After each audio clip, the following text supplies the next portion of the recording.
रियासत कर्नाटक में minority welfare department की स्कीमें क्या क्या हैं? इन स्कीमों से फायदा उठाने का क्या तरीका है? माइनॉरिटी और गवर्नमेंट के दीगर डिपार्टमेंट से जुड़कर बिजनेस को कैसे आगे बढ़ाया जा सकता है? छोटे और बड़े ताजिर गवर्नमेंट की स्कीमों से कैसे फायदा उठा सकते हैं? इन तमाम बातों पर गौर खौस और मालूमात फराहम करने के लिए बेंगलुरु के KMDC भवन में एक अहम इजलास हुआ। Indian Islamic chamber of commerce and bureau IICCB, Karnataka state minorities commission के इश्तराक से हुए इस इजलास का मकसद NGOs, समाजी कारकुनों को हुकूमत की खास तौर पर माइनॉरिटी डिपार्टमेंट की स्कीमों के सिलसिले में मालूमात फराहम करना था। कर्नाटक स्टेट माइनॉरिटीज कमीशन के सदर यू निसार अहमद, IICCB के प्रेसिडेंट नूरुल अमीन व दीगर इस इजलास में मौजूद थे। काफी अहम मालूमात, काफी कीमती इंफॉर्मेशन इस प्रोग्राम के जरिए फराहम की गई और ये पैगाम दिया गया कि अगर NGOs, समाजी इदारे मौसर रोल अदा करें तो, इफेक्टिव रोल अदा करें तो हुकूमत की तमाम स्कीमें, सहूलियात अवाम तक आसानी के साथ पहुंच सकती हैं। जनूबी हिंद न्यूज़ रिपोर्ट। माशाल्लाह, it's a great initiative. I think उसमें जो 180 मेंबर हैं, ये मेंबर हम भी चाहे तो जुड़ सकते हैं ना। आज का जो मुद्दा है वो socio economic education of minorities के बारे में था। तो उसके ताल्लुक से जो इश्यूज हैं उसको डिस्कस करने के लिए लोग पूरे स्टेट से जमा हुए हैं। ऑर्गेनाइजेशन है कॉमर्स का, इस्लामिक ऑर्गेनाइजेशन और माइनॉरिटी कमीशन के कोलैबोरेशन के साथ हमने आज एक वर्कशॉप अरेंज किया है। तो लोग आज बैठ के डिस्कस करेंगे इसके ताल्लुक से कि हमारी सोशो इकोनॉमिक एजुकेशन स्टेटस क्या है और उसको कैसे इम्प्रूव किया जाए। IICCB की तरफ से भी जो है एक अच्छा कदम लिया गया है, तो क्या कहेंगे? नहीं है, सब लोग आगे आए हैं काम करने के लिए। तो देखिए इसके ताल्लुक से हम लोग कोशिश करेंगे मिलजुल के हमारी माइनॉरिटीज में एजुकेशन इम्प्रूव हो, इकोनॉमिक कंडीशंस इम्प्रूव हो और गवर्नमेंट से जो स्कीम्स है, सोशल वेलफेयर स्कीम्स है, उसका फायदा तमाम मुस्तकीन को पहुंचे, बेनिफिशरीज को पहुंचे। इसका हम लोग चाहते हैं कि ये तमाम सब मिलकर इसके लिए काम करें। बहुत शुक्रिया। बिस्मिल्लाहिर्रहमानिर्रहीम। IICCB के जानिब से एक मुसलसल कोशिश रहा, पिछले 1 साल से हम लोग नज़र रख रहे थे कि हमारे जो स्कीम्स थे और हमारे जो बेनिफिट्स गवर्नमेंट जो हमें ऑफ़र कर रही थी उसके हमारे कम्युनिटी के मेंबर्स कितना उसका फ़ायदा उठा रहे हैं। ये सवाल अक्सर हमें उठाते थे और उसका जवाब नहीं मिलता था सही तरीके से। तो हमें कोशिश करें कि भाई चलो हमें कमीशन की तरफ रुख करें। तो हम एक प्रपोज़ल लेकर गए माइनॉरिटी कमीशन को, भाई हमें जो है आपकी जो स्कीम्स हैं उसके बारे में कौम तक लेके जाना की जिम्मेदारी हमारे ऊपर भी है। As a non profit organisation में चाहते हैं कि आपके साथ कोलैबोरेट होकर हमें कुछ करें। तो अल्हम्दुलिल्लाह हमारे चेयरमैन साहब जो हैं यू निसार अहमद, उसे वेलकम किए उस आइडिया को। फिर एक पहला मीटिंग हम लोग ऑर्गेनाइज़ किए। रमज़ान में प्लानिंग चला, रमज़ान बकरीद गुजर गई थी। फिर उसके बाद जो है एक इवेंट ऑर्गेनाइज़ किया गया जहाँ पे हम लोग एक 50 अफराद को लेकर आए कर्नाटक के दूसरे इलाक़ों से, जो NGOs हैं, जो इंस्टीट्यूशंस हैं, एजुकेशनल इंस्टीट्यूशंस हैं, कुछ डॉक्टर्स थे, कुछ टीचर्स थे, कुछ सोशल एक्टिविस्ट थे। इन लोगों को हम इकट्ठा करके, उसमें वीमेन मेंबर्स भी थे, उनको लेकर आके हम यहाँ पे एक मीटिंग किए, कॉन्फ्रेंस किए। वो एक 3-4 घंटे का एक सेशन था। उसमें जो है निसार साहब और उनकी जो टीम है वो सारे स्कीम्स के बारे में और उसके बारे में जो जो चैलेंजेस हैं हमारे कम्युनिटी में क्या क्या हो रहा है उसके बारे में बहुत तफसील से हमें बताया। तो इस दौरान जो है हमें ये समझ में आया कि यहाँ पे जो प्रॉब्लम है स्कीम्स रिजेक्शन होने का या फंड को जो है सही अंडर यूटिलाइज होने का जो वजह है वो है, हम तीन मेन रीज़न हमें मालूम पड़ा। पहला, आपको अवेयरनेस नहीं है आदमियों के बीच में। स्कीम आप पेपर में पढ़ती, पॉलिटिशियंस आपको अनाउंस करती, मिनिस्टर्स आपको अनाउंस करती, लेकिन ये आम इंसान जो उसका हकदार है उस तक वो मैसेज जाता नहीं। तो मुझे लगता है कि ये स्कीम्स का जो है मस्जिदों से ऐलान होना चाहिए। इफेक्टिव अगर यूटिलाइजेशन होना है तो जुमा के वक्त हर जुमा में, जुमा के बयान के बाद उस स्कीम के बारे में जिक्र होना मस्जिदों में, क्योंकि वहीं पर जो है लोग इकट्ठा होते हैं और वो सुनते हैं। तो मुझे लगता है कि हमारा जो उलमाओं का तबका है वो ये इन स्कीमों के बारे में जाने और अपने बयानों में और खुतबे में इसके बारे में लोगों को समझाए, ये कोशिश करना चाहिए। लेकिन हमारे पास जो है बिजनेस चैम्बर होने की वजह से हम उलमाओं तक हमें एक्सेस नहीं कर सकते, तो हमें सोचे जो हमारे पास जो बन पड़ता है उनको लेके जाएं, वो तबके को लेके जाके बिठाए उनके सामने। फिर हमको एहसास हुआ कि भाई अवेयरनेस का प्रॉब्लम है, नंबर 1। नंबर 2, एप्लीकेशन फिल करना नहीं आता, तो एक। नंबर 2, चैनल, सही चैनल नहीं मालूम। एप्लीकेशन अगर सही तरीके से फिल नहीं किया और क्राइटेरिया में क्वालिफाई नहीं होंगे तो उनको रीज़न मिल जाता है उसको रिजेक्ट करने का।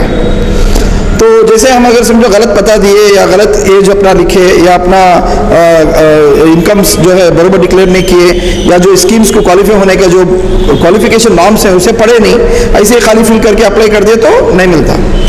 तीसरा जो है हमने क्या मालूम हुआ वजह कि भाई ये जो स्कीम्स हैं इसे जब अप्लाई करते हैं तो चैनल, सही चैनल नहीं मालूम है, तो बीच में जो ब्रोकर्स हैं, इंटरमीडिएट्स, मैं वो दिलाता हूँ, ये दिलाता हूँ, कमीशन आ खा जाते हैं।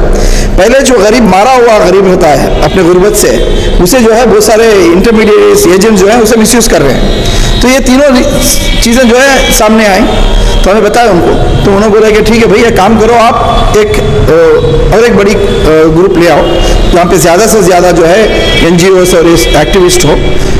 लेकिन इस बार मकसद थोड़ा सा हटके था कि इस बार जो है हमें एग्जीक्यूशन लेवल में काम करना है। तो हमारे जो चेयरमैन साहब भी बोले कि भाई नहीं, हमने एग्जीक्यूशन लेवल में काम करने के वास्ते वॉलंटियर्स बना। एज ए चैम्बर हमारे पास जो है वेरी लिमिटेड प्रोविजन है, क्योंकि चैम्बर जो है बिजनेस के ऊपर और इकोनॉमिक अपलिफ्टमेंट के ऊपर काम करता है, ये स्कीम्स के ऊपर काम नहीं करता। इसके बावजूद हमें सोचे कि भाई कौम का फ़ायदा हुआ, अगर वो अपने पैर पे खड़ पाएगा तो ये तो बिजनेस भी कर पाएगा।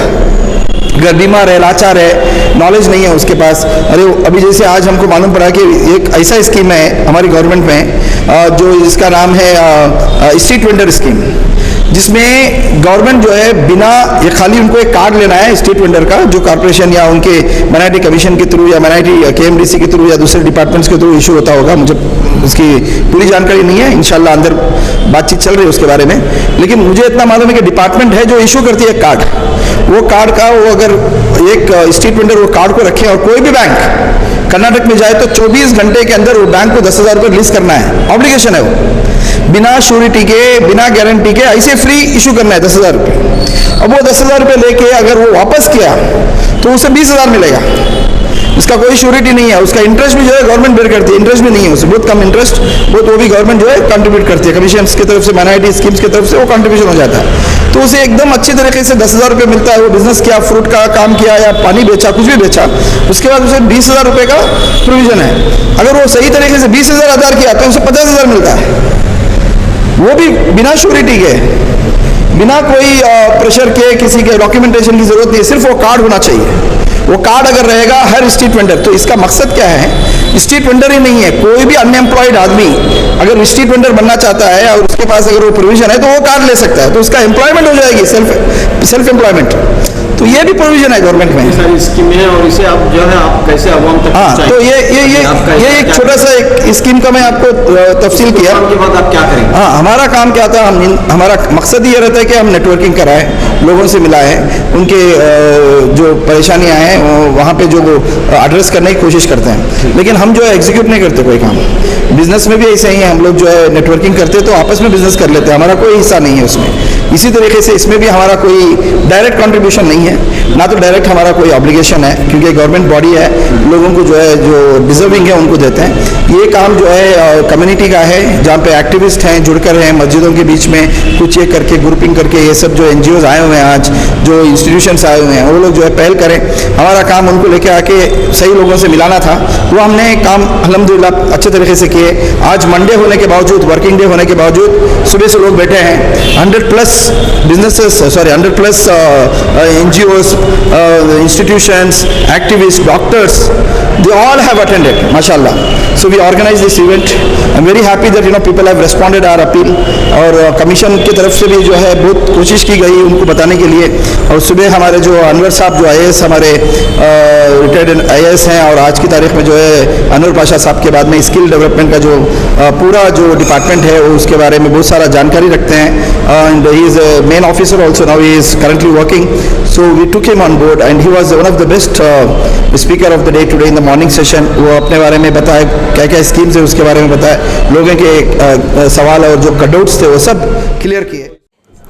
ये जो IACB है, Islamic chamber of commerce bureau, ये ब्यूरो की तरफ से माइनॉरिटी कमीशन के इश्तराक के साथ इससे पहले भी कई प्रोग्राम किए जा चुके हैं। हम लोगों ने माइनॉरिटी कमीशन की तरफ से उनको सही तरीके से हमारे समाज में जिस किस्म की बुराइयां हैं इनका एक सर्वे किया जाए। ये सर्वे करने के बाद में जो एनालिसिस होगा उसके मुआफिक हम लोगों की तरक्की के फलाही प्रोग्राम को लेना ज़रूरी है। इसमें एक स्पेशल प्रोग्राम यहाँ अरेंज किया गया था। इसमें सुबह अलसबा मैं स्किल डेवलपमेंट डिपार्टमेंट के एक senior officer Anwar Pasha IAS officer थे रिटायर्ड, उन्होंने आकर कम से कम 2700 एस्टाब्लिश स्किल से वो स्किल के मुआफिक उन्होंने दी। और मैं चेयरमैन साहब ने भी आज दिया है। दोपहर में भी ये जो वफ्द है ये बहुत से मालूमात हासिल करेगा और समाज की जो कामयाबी है कामयाब तरीके से उनको फलाही काम करने की कोशिश करेंगे इंशाल्लाह। मोहम्मद नज़ीर अहमद, मैं मोहम्मद नज़ीर अहमद हूँ, x Bengaluru development authority member. और आज का जो प्रोग्राम था ये बहुत सक्सेसफुल प्रोग्राम इस वजह से कि हम लोगों को इस बात का पर जोर देना पड़ा कि भाई हमारे लोग है ना स्कीम्स क्यों नहीं ले रहे हैं, और है ना जो फंड्स जो है ना गवर्नमेंट है ना अलोकेट किया है इस डिपार्टमेंट को, वो फंड्स बगैर यूज़ किए वापस जा रहा है फंड्स। ये इतनी बड़ी महरूमी कौम के लिए हो रही है, ये नहीं होना बल्कि है ना हम लोग है ना हमारे ख़ुद के स्कूल्स है ना स्टार्ट करना, बच्चों को है ना सबसे पहले है ना तालीम देना है। तालीम दिए तो उसके बाद में दूसरी चीज़ें सब खुद ब खुद लोग कर लेते हैं। तो स्ट्रेस जो दिया गया है आज सबसे पहले तालीम के लिए है ना हर एक मस्जिद के आसपास जो जितने भी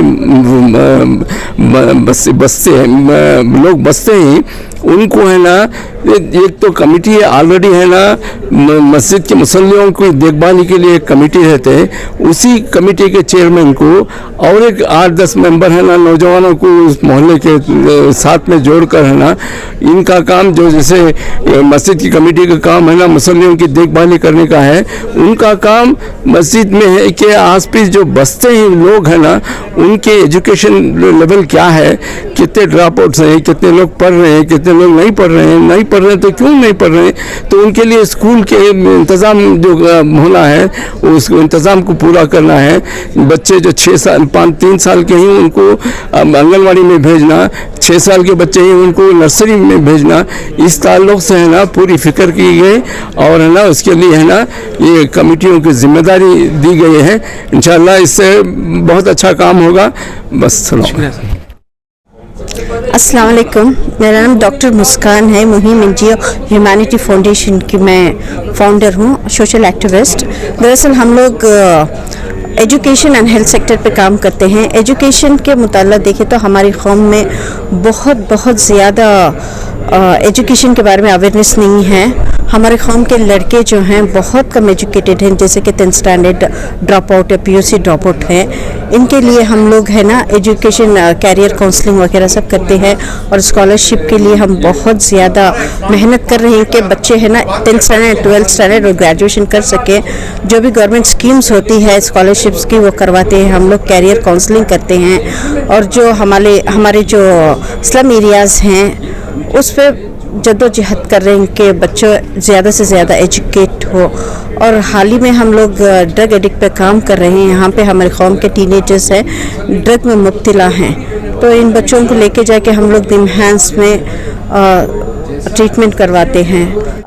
मैं डॉक्टर मुनव्वर सुल्ताना हूँ and I am the additional secretary for IACCB and actually ये जो प्रोग्राम कर रहे हैं हमें this is in collaboration with Karnataka minorities commission along with Islamic Indian chamber of commerce and bureau. Okay, अभी ये जो है we are creating a kind of a bridge between the Karnataka minorities commission as well as the public, especially the our Muslim community as such, because there are so many schemes, grants, scholarships available, and a lot of like financial loans and aids available too, which most of the public is not aware of. So what we are doing is we are bringing this to front of our Muslim community, so that they can utilize the benefits that the government has to offer, so that it doesn't go wasted. कोशिश करते हैं उनसे, हमने भी हमारे वास्ते भी कहते हैं ले भाई हमें कम के वास्ते करेंगे, आज तक तो हमें किसी के पास 1 रुपया भी नहीं लिया. So we always put our time, effort and our investment from our side, and we continue to do our job. From last 5 years we are doing, this is the 6th year of our ISCCB. We have done more than 50-60 events, alhamdulillah. So thanks to Allah subhanahu wa ta'ala, and after that people like you, the community well-wishers who have supported us. We have got around 5,000 plus members now across India and overseas, and you are consistently working to bring uplift our community. Secondly, I would now, it's a time for us to listen to the most dynamic speaker of the day. In fact, if you see Zafari Saab, he looks very simple, but he is a knowledge bank. हमें बोलते हैं land bank, money bank करको बोलते हैं ना, तो we also have somebody called knowledge bank. So Janab Zafari Saab is one of the senior most officer. He served this commission. He also worked very closely with various departments before. His introduction will be given by our Madam Secretary Sahiba. हमारी commission में हमारी कौम के तहफ़्फ़ुज़ के लिए आना नहीं चाहते. Nobody wants to come. उनका कुछ फायदा होना चाहिए. जब भी जाके यहाँ लेटर डला के आएंगे, पैसे दे के आएंगे. जहां यहाँ कुछ भी अट्रैक्टिव नहीं है तो nobody wants to come. और इस कमीशन में किसी का ये भी स्कीम नहीं है. It has got the power, it has some functions. इस फंक्शंस में सबसे पहली जिम्मेदारी है कमीशन की कि जो कॉन्स्टिट्यूशनल सेफगार्ड्स है, स्टेट गवर्नमेंट के लेजिस्लेचर जिस किस्म के सेफगार्ड्स माइनॉरिटीज को देते हैं, उन सेफगार्ड्स को सही तरीके से दिया जा रहा है, यानी उसका तहफ़्फ़ुज़ है या नहीं. In order to safeguard those rights of the minorities, this is the paramount powers of the functions of the commission. The another function is to review and monitor all the minorities which are entitled to by the minorities in the state government schemes. वो different departments से उसको monitor करना है, उनको है ना उसका हक दिलाने की कोशिश करना है. और एक वेरी इंपॉर्टेंट है जिसमें कानून में ये लिखा गया है कि commission shell ensure the communal harmony in the state. इसको इंश्योर करने के लिए भी अगर कोई हम स्कीम बनाए तो उस स्कीम के लिए बजटरी ग्रांट्स नहीं है. हम 12 करोड़ रुपए देकर है बजटरी प्रपोजल कि हम विलेज लेवल से लेकर village level, taluk level, district level and state level में एक ऐसी इंटरफेथ कम्युनिटी बनाई जाए, कमिटीज. वो कमिटीज है ना इस कम्युनल हार्मनी के लिए कोशिश करें. सुबह को साहब ने जो बताया, हम जो ट्रेनिंग में बुलाए, एक नया कॉन्सेप्ट है. इस कॉन्सेप्ट के तरीके से ऐसे ही करना है. अगर हमें हुकूमत से पैसा मिले या ना मिले, हम सब मिल के कुछ ना कुछ हमें एक छोटी सी जिंदगी अल्लाह ने हमें अता की है, उसमें से भी बहुत सी जिंदगी गुजरती है. और हमारी इसकी कामयाबी की जामिन एक और जिंदगी है, वो लामतना ही जिंदगी है जिसमें हमें मौत ही नहीं है. हमें उस जिंदगी की तमन्ना करनी चाहिए.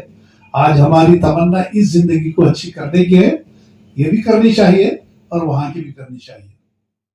The volunteers who are working, the managing committee members, they have actually put a lot of efforts to make this event successful.